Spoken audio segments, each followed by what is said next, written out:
اگر ہم روایتی صحافت اور خبروں کی دنیا کے بارے میں سوچیں نا تو ذہن میں سب سے پہلے کیا تصور ابھرتا ہے؟ ویسے میرے ذہن میں تو وہی ایک بہت بڑا چھاپا خانہ آتا ہے جہاں مشینیں چل رہی ہوں۔ ہاں بالکل، جہاں مشینیں کان پھاڑ دینے والا شور مچا رہی ہیں، کاغذ کے بڑے بڑے دیو ہیکل رول تیزی سے گھوم رہے ہیں اور ایک ہی خبر، ایک ہی سرخی لاکھوں لوگوں کے لیے بالکل ایک ہی انداز میں چھپ کر نکل رہی ہے۔ صحیح، یعنی وہ ایک یک طرفہ راستہ تھا۔ خبر وہاں فیکٹری میں تیار ہوتی تھی اور سیدھا لوگوں تک پہنچتی تھی۔ بالکل، ہم صرف اسے پڑھتے تھے، بات ختم۔ لیکن ذرا تصور کریں کہ وہ پرانا چھاپا خانہ اچانک زندہ ہو جائے۔ زندہ ہو جائے؟ مطلب یہ کہ وہ صرف کاغذ نہیں چھاپ رہا، بلکہ وہ ہمیں دیکھ رہا ہے، ہماری پسند ناپسند کو سمجھ رہا ہے، یہ نوٹ کر رہا ہے کہ ہم کس خبر پر کتنا وقت گزارتے ہیں، اور لاکھوں ایک جیسے اخبار چھاپنے کے بجائے وہ مشین صرف ایک اخبار تیار کرے جو خاص طور پر حرف بہ حرف صرف اور صرف ہماری سوچ اور ہمارے مزاج کے لیے لکھا گیا ہو۔ بالکل ایسا ہی۔ تو چلے اس معاملے کی تہیں کھولتے ہیں، کیونکہ آج کے اس تفصیلی جائزے کا موضوع یہی ہے کہ جنریٹو آرٹیفیشل انٹیلیجنس یعنی جنریٹو اے آئی کس طرح میڈیا انڈسٹری کو مکمل طور پر تبدیل کر رہی ہے۔ اور سب سے اہم بات یہ ہے کہ یہ کوئی مستقبل کی سائنس فکشن فلم کا منظر نہیں ہے۔ ہاں یہ تو ہے۔ یہ وہ حقیقت ہے جس میں ہم اس وقت عملی طور پر سانس لے رہے ہیں۔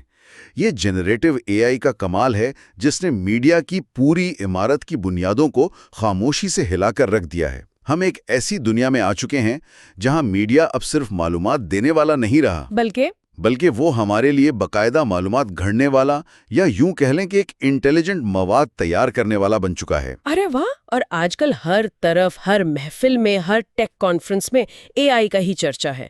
لیکن آج کی اس نشست میں نا ہم اس شور شرابے سے ذرا پرے ہٹیں گے۔ بالکل، ہمیں پردے کے پیچھے دیکھنا ہوگا۔ جی، ہم صرف یہ نہیں جانیں گے کہ کیا ہو رہا ہے، بلکہ یہ سمجھیں گے کہ یہ سب کیسے ہو رہا ہے۔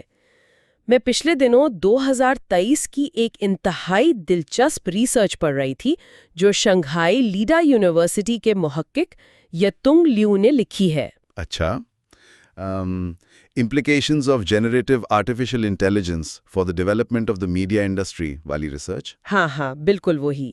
اس تحقیق نے ایک بہت گہری بات کی ہے کہ میڈیا اب محض معلومات اکٹھا کرنے والے ایک روایتی پوسٹ مین کے کردار سے نکل کر ایک انتہائی ذہین کانٹینٹ مینوفیکچرر میں تبدیل ہو چکا ہے۔ تو یہ سمجھنا بہت ضروری ہے کہ ہم یہاں تک پہنچے کیسے۔ دیکھیں، اس ارتقاء کی جڑوں تک پہنچنے کے لیے ہمیں ایک قدم پیچھے جانا ہوگا، کیونکہ یہ سب راتوں رات نہیں ہوا۔ تو پھر یہ شروعات کہاں سے ہوئی؟ دسمبر 2018 اور 19 کے آس پاس چائنا یونیکام اور زنہوا نیوز ایجنسی نے مل کر ایک تفصیلی وائٹ پیپر جاری کیا تھا۔ اچھا۔ اس دستاویز نے بالکل واضح کر دیا تھا کہ اے آئی اب محض لیبارٹریوں کا کھلونا نہیں رہی۔ انہوں نے ایک بہت اہم نقطہ اٹھایا کہ 5G networks, cloud computing اور بگ ڈیٹا کا انفراسٹرکچر اب باقاعدہ کمرشل سطح پر میچور ہو چکا ہے۔ ایک منٹ، میں یہاں آپ کو تھوڑا سا روکوں گی۔ ہم اکثر ان بھاری بھرکم اصطلاحات کو ایک ساتھ سنتے ہیں، 5G، کلاؤڈ، بگ ڈیٹا، لیکن اے آئی کے میڈیا میں انقلاب لانے کے لیے ان تینوں کا ایک ساتھ ہونا کیوں ضروری تھا؟ یہ ایک بہت اہم پہلو ہے۔ مطلب کیا اے آئی اکیلے یہ سب نہیں کر سکتی تھی؟ یہ بہت اچھا سوال ہے۔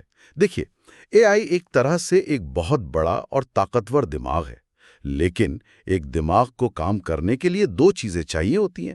پہلا، بے پناہ معلومات، اور دوسرا، ان معلومات کو تیزی سے منتقل کرنے کا اعصابی نظام۔ تو بگ ڈیٹا وہ معلومات ہیں؟ بالکل، بگ ڈیٹا وہ معلومات ہیں جو ہم سب روزانہ انٹرنیٹ پر پیدا کر رہے ہیں، اور 5G وہ اعصابی نظام ہے جو ملی سیکنڈز میں اس ڈیٹا کو ادھر سے ادھر منتقل کرتا ہے۔ صحیح۔ اور کلاؤڈ کمپیوٹنگ کا کیا کردار ہے اس میں؟ کلاؤڈ کمپیوٹنگ وہ کھوپڑی ہے جہاں یہ دیو ہیکل دماغ رکھا ہوا ہے، کیونکہ کسی عام موبائل یا لیپ ٹاپ میں اتنی طاقت نہیں ہوتی کہ وہ اربوں کیلکولیشنز ایک سیکنڈ میں کر سکے۔ ہاں، یہ تو منطقی بات ہے۔ تو جب یہ تینوں چیزیں 2018 اور 19 کے لگ بھگ آپس میں جڑ گئی نا، تب جا کر جنریٹو اے آئی کو وہ خام مال اور وہ رفتار ملی جس سے اس نے میڈیا انڈسٹری پر دھاوا بول دیا۔ زبردست۔ تو جب یہ بنیادی ڈھانچہ مکمل ہو گیا اور اس اے آئی دماغ کو کام کرنے کا میدان مل گیا تو اس نے عملی طور پر خبروں کی دنیا میں کہاں سے شروعات کی؟ ریمن یونیورسٹی کے پروفیسر ہو یونگ کی ریسرچ اس حوالے سے بہت زبردست نقشہ کھینچتی ہے۔ وہ بتاتے ہیں کہ اے آئی نے میڈیا کو 3 بنیادی ستونوں میں تقسیم کر کے اپنا کنٹرول جمایا۔ اچھا، 3 ستون۔ پہلا ستون کیا ہے؟ پہلا ستون ہے مواد کی تیاری، یعنی کانٹینٹ پروڈکشن۔ اس کی ایک کلاسک مثال ٹینسنٹ نیوز کا اے آئی بوٹ ہے، جو اب خودکار طریقے سے مضامین لکھتا ہے اور طویل خبروں کے خلاصے بناتا ہے۔ ارے واہ، یعنی صحافی کی ضرورت ہی نہیں۔ اور میرے خیال میں یہ صرف چین تک محدود نہیں ہے۔ میں پڑھ رہی تھی کہ نیو یارک ٹائمز اور واشنگٹن پوسٹ جیسے بڑے اور 100 سال پرانے روایتی ادارے بھی اب اس دوڑ میں شامل ہیں۔ بالکل شامل ہیں۔ وہ معلومات اکٹھا کرنے، ابتدائی ڈرافٹ لکھنے اور یہاں تک کہ تصویروں کی پروسیسنگ کے لیے بھی اے آئی کا استعمال کر رہے ہیں۔ جی، اور اس کے فوراً بعد دوسرا اہم ستون آتا ہے ذہین پڑتال یا انٹیلیجنٹ آڈیٹنگ، یعنی سینسرشپ اور مواد کی جانچ پڑتال۔ بالکل۔ آپ ذرا اس کام کے ہجوم کا تصور کریں۔ انٹرنیٹ پر ہر سیکنڈ میں لاکھوں مضامین، تصاویر اور سینکڑوں گھنٹوں کی ویڈیوز اپلوڈ ہو رہی ہیں۔ ہاں، انسانوں کے لیے تو یہ سب دیکھنا ناممکن ہے۔ بالکل ناممکن ہے۔ روایتی دور میں انسانی ایڈیٹرز کی پوری فوج بٹھائی جاتی تھی جو اس مواد کو دیکھتی تھی تاکہ کوئی غیر قانونی یا پالیسی کے خلاف مواد شائع نہ ہو جائے۔ اور انسان تھکتا بھی تو ہے نا، اس سے غلطی بھی ہوتی ہے۔ 100%۔ اور یہ ایک انتہائی مہنگا عمل تھا۔ اب 400 سے زائد بڑے انٹرنیٹ میڈیا ادارے ذہین آڈیٹنگ سسٹم استعمال کر رہے ہیں۔ تو یہ مشینیں کیا کرتی ہیں؟ یہ مشینیں نہ صرف ٹیکسٹ کو پڑھتی ہیں بلکہ ویڈیو کے ہر فریم کو سکین کرتی ہیں، آڈیو کو سنتی ہیں اور سیکنڈوں کے ہزارویں حصے میں فیصلہ کرتی ہیں کہ مواد کو روکنا ہے یا شائع کرنا ہے۔ اس سے وقت اور لاگت دونوں کی بے پناہ بچت ہوتی ہے۔ واقعی حیران کن ہے۔ اور پھر آتا ہے تیسرا ستون، جو میرے خیال میں سب سے زیادہ اثر انگیز ہے، مواد کی تقسیم، یعنی کنٹینٹ ڈسٹریبیوشن۔ جی، یہ سب سے اہم مرحلہ ہے۔ ریسرچ میں ایک چیز کا خاص طور پر ذکر ہے جسے امپلسو نیوز کا ورڈ سیگمنٹیشن انجن کہا گیا ہے۔ تحقیق کہتی ہے کہ یہ انجن خبروں کے اندر سے کلیدی الفاظ یا کی ورڈز نکالتا ہے اور ان کا خودکار خلاصہ بناتا ہے تاکہ وہ صحیح قاری تک پہنچے۔ بالکل۔ اور ٹینسنٹ، ٹوڈیز ہیڈ لائنز اور بیدو جیسی کمپنیاں اسی بنیاد پر اپنے پرسنلائزڈ الگوریدمز چلاتی ہیں۔ یہاں بات واقعی بہت دلچسپ ہو جاتی ہے، لیکن مجھے ایک الجھن ہے۔ جی پوچھیں۔ میرا ای میل ان باکس بھی تو کی ورڈز پکڑتا ہے نا، اور وہ سپیم فلٹر کرنے میں اکثر بری طرح ناکام رہتا ہے۔ ایک عام سا پروگرام بھی دھماکہ یا کرکٹ جیسے الفاظ پکڑ سکتا ہے، تو یہ ورڈ سیگمنٹیشن انجن اس سے مختلف کیسے ہے؟ مطلب مشین دراصل انسانوں کی لکھی ہوئی پیچیدہ زبان کا مطلب یا اس کے پیچھے چھپے احساس کو کیسے سمجھ رہی ہے؟ یہاں سب سے حیران کن بات یہ ہے کہ اس کا اصل مقصد محض رفتار نہیں ہے، بلکہ اتنے بڑے پیمانے پر کام کرنا ہے جو انسانی صلاحیت سے باہر ہو۔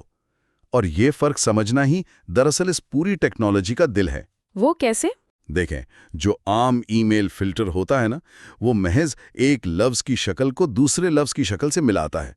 وہ ایک بے وقوف طوطے کی طرح ہے۔ ہاں بالکل۔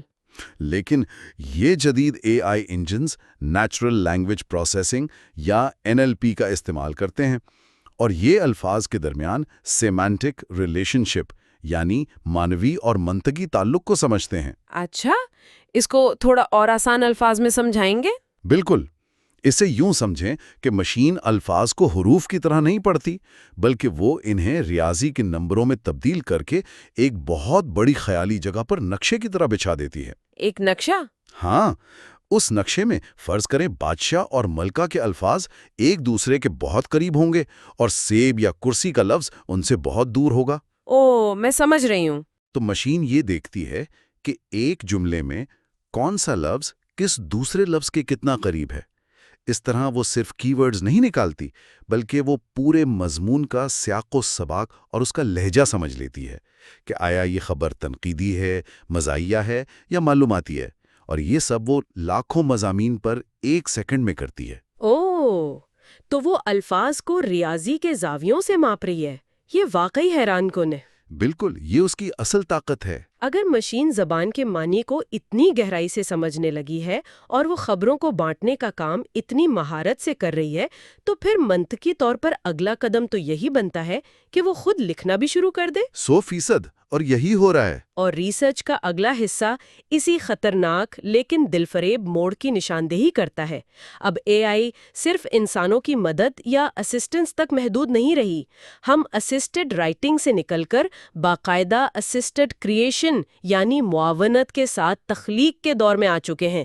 مشین اب خود تخلیق کار بن رہی ہے۔ جی، صارفین کے لیے مکمل طور پر ان کی مرضی کا مواد تیار کیا جا رہا ہے۔ ہاں، اس کی ایک حیران انگیز مثال ٹوڈیز ہیڈ لائنز ایپ کی دی گئی ہے، جہاں لوگ محض اپنی آواز یا کوئی تصویر اپلوڈ کرتے ہیں اور مشین مکمل طور پر ان کی مرضی کی ایک بالکل نئی پرسنلائزڈ خبر یا مواد جنریٹ کر دیتی ہے۔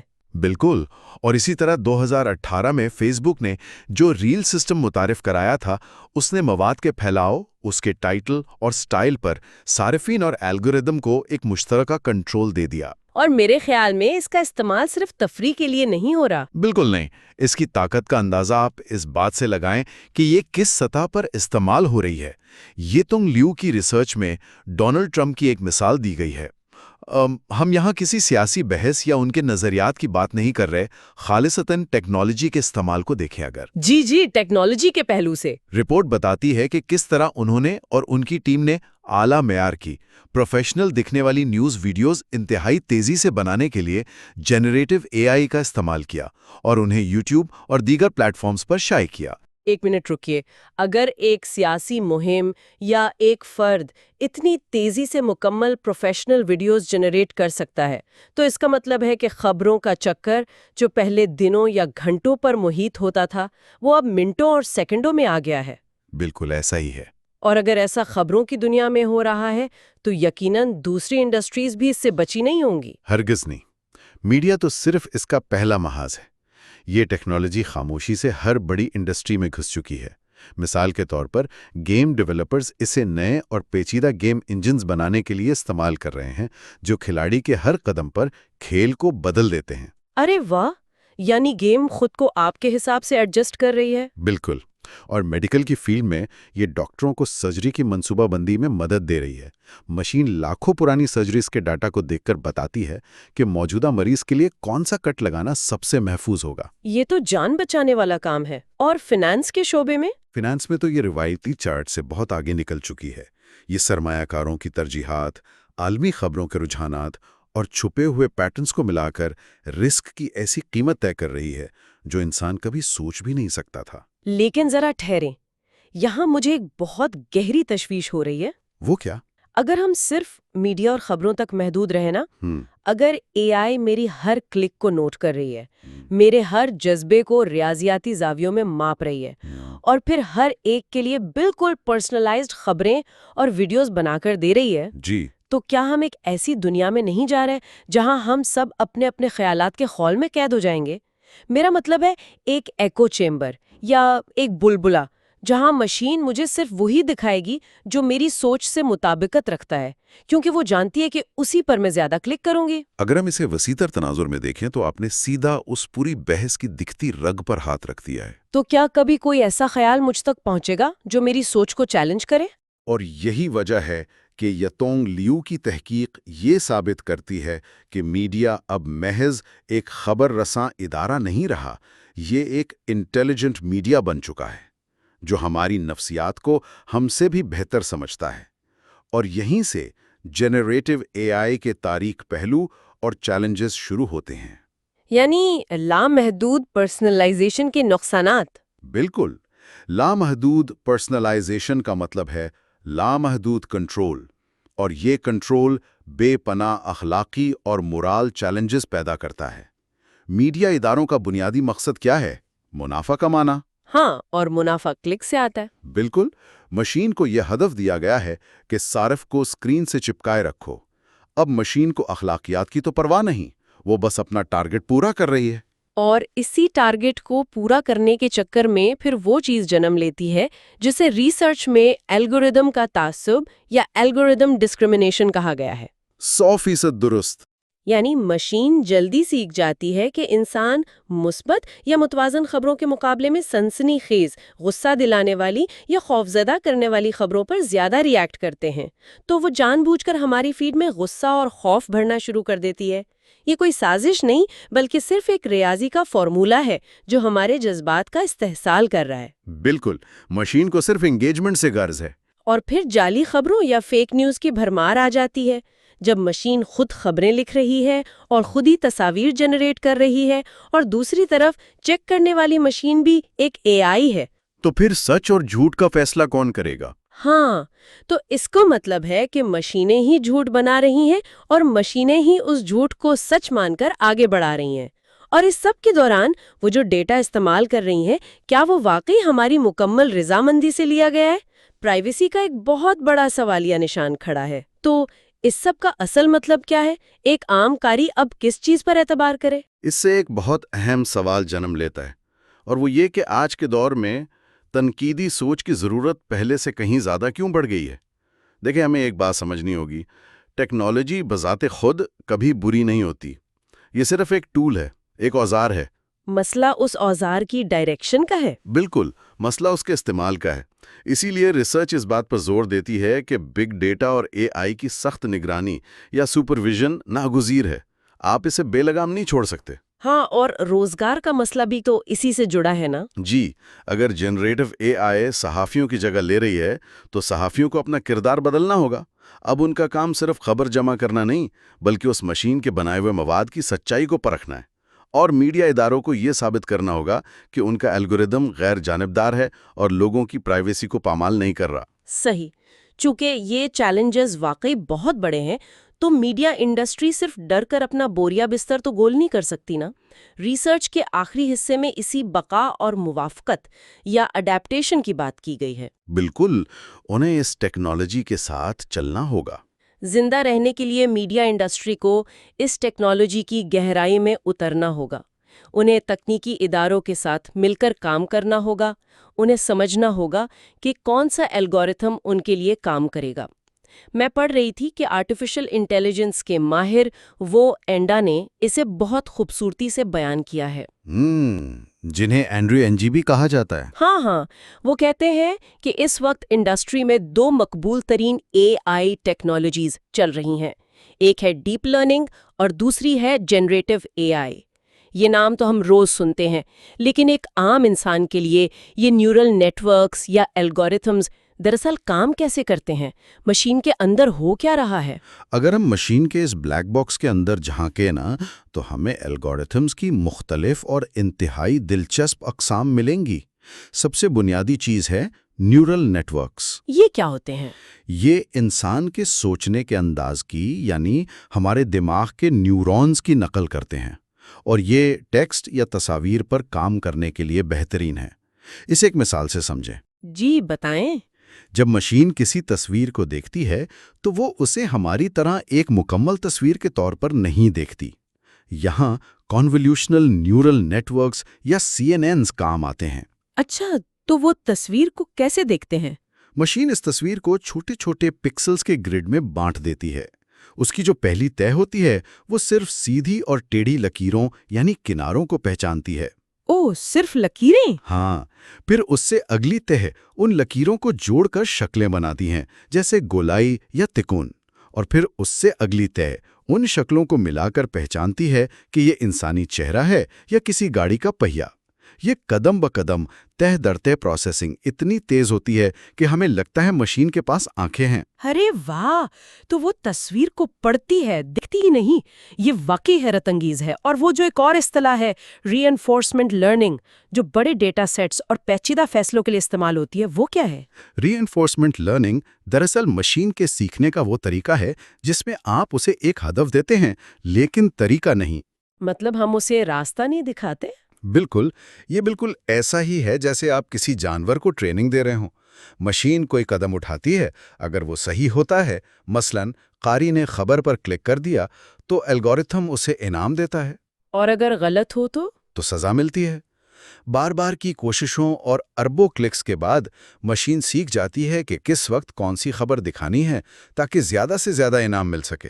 میڈیا اداروں کو اب انہی ماڈلز کو بہتر بنانے کے لیے کامنٹس کا ٹیکسٹ انالیسز اور ویڈیو مواد کا جذباتی تجزیہ کرنا پڑ رہا ہے۔ جذباتی تجزیہ یعنی ایموشنل انالیسس، تاکہ وہ جان سکیں کہ کون سی چیز کام کر رہی ہے اور کون سی نہیں۔ بالکل ایسا ہی ہے۔ یہ سب سن کر نا مجھے تاریخ کے ایک اور موڑ کی یاد آ رہی ہے۔ جیسا کہ ہم نے شروع میں چھاپا خانے کی بات کی، جب شروع میں پرنٹنگ پریس کی مشینیں آئیں تو اخبارات کے مالکان نے مشینیں چلانے کے لیے میکینک رکھے تھے۔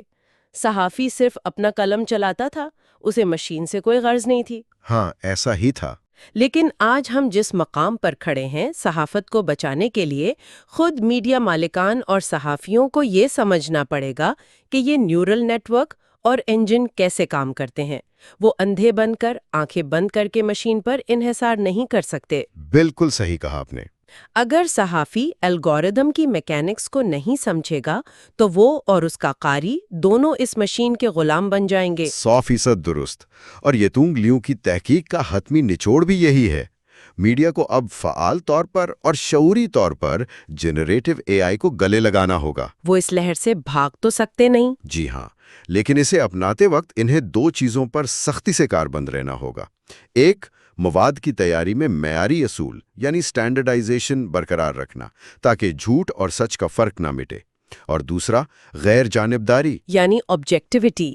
بالکل، الگورتھم کتنا بھی سمارٹ کیوں نہ ہو جائے، اس کے اندر انسانی اقدار اور غیر جانبدارانہ صحافت کے اصول فیڈ کرنے کی ذمہ داری انسانوں کی ہی رہے گی۔ تو اگر ہم آج کے اس پورے اور گہرے سفر کو سمیٹیں، ہم نے دیکھا کہ کس طرح ہم اے آئی کی محض خودکار خبر نویسی سے شروع ہوئے، جی، پھر ہم نے اس کے اسسٹڈ کریشن اور پرسنلائزیشن کے جادوئی دور کو سمجھا، جی، اور پھر اس کے تاریک پہلوؤں پر بھی بات کی۔ بالکل۔ ہم نے دیکھا کہ الگوریدم کے تعصب اور جعلی خبروں کے اخلاقی خطرات کیسے پیدا ہوتے ہیں، اور آخر میں ہم نے یہ سمجھا کہ صحافت کو بچانے کے لیے نیورل نیٹ ورکس کے کام کرنے کے انداز کو اپنانا کتنا ضروری ہے۔ یہ سب آپس میں جڑا ہوا ہے۔ یہ سب جاننا ہمارے لیے کیوں ضروری ہے؟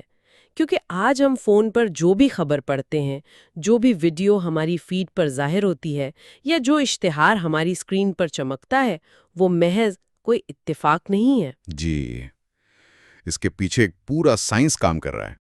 بالکل، اس کے پیچھے ایک انتہائی ذہین، اربوں کیلکولیشنز فی سیکنڈ کرنے والا الگوریدم کام کر رہا ہے، جو ہمیں ہمارے قریبی دوستوں سے بھی زیادہ جاننے کا دعویٰ کرتا ہے۔ یہ ٹیکنالوجی خاموشی سے لیکن انتہائی گہرے انداز میں اس بات پر اثر انداز ہو رہی ہے کہ ہم اس دنیا کو اور ایک دوسرے کو کس نظر سے دیکھتے ہیں۔ اور سب سے اہم بات یہ ہے کہ یہ سفر ابھی رکا نہیں ہے۔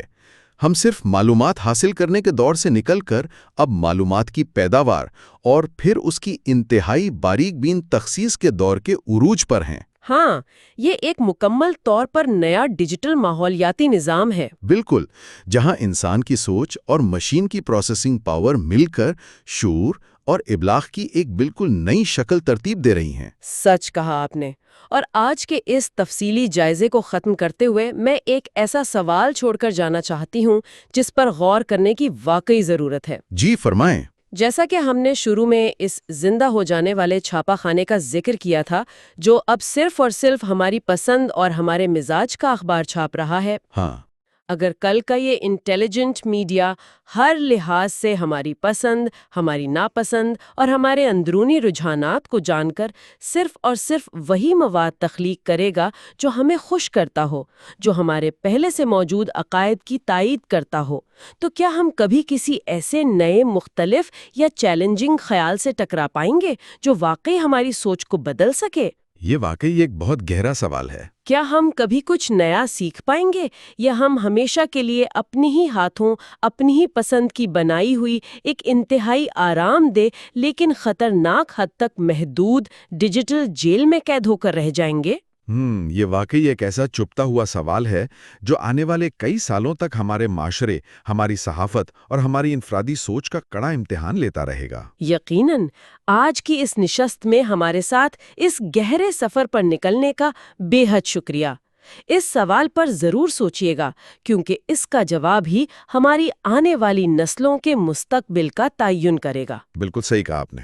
تو اگلی بار جب کوئی بھی خبر، کوئی بھی ویڈیو آپ کی اسکرین پر آئے تو ایک لمحے کے لیے ضرور رکیے گا اور خود سے پوچھیے گا، کیا یہ خبر دنیا میں واقعی ہوئی ہے یا یہ خاص طور پر میری توجہ کھینچنے کے لیے صرف میرے لیے بنائی گئی ہے؟ ہم جلد ہی ایک اور نئے اور اہم موضوع کی تہیں کھولنے کے لیے واپس آئیں گے۔ تب تک کے لیے سوال اٹھاتے رہیے اور دریافت کرتے رہیے۔